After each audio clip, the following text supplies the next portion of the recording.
Hello guys, so I just want to share with you another recipe.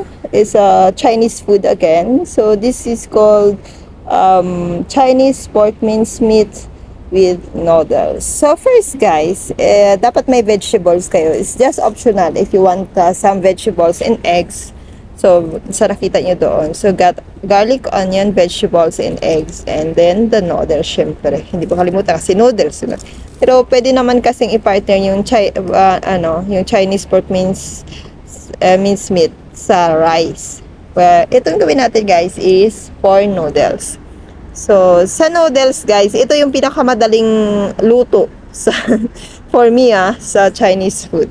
So I got do this the sunny side up egg, and then first kisa muna natin yung ating bawang, garlic, onion, and after that we put the minced pork.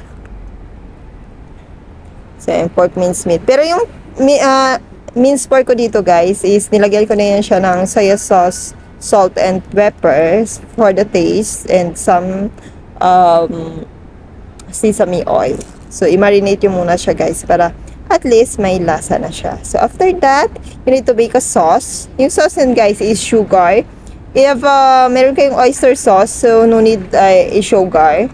So, you just put ketchup and light soy sauce, syempre. And then, water. Kailangan nyo mag-add ito ng water, guys, for the sauce. Yes.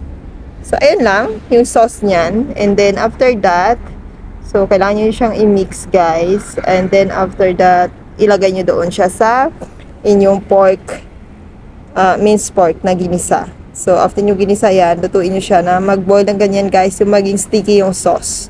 After nyan, that's it. Yan na yung inyong, Chinese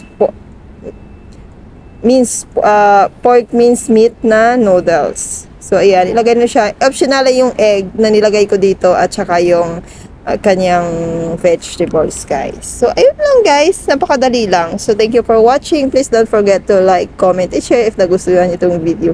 God bless you and take care always.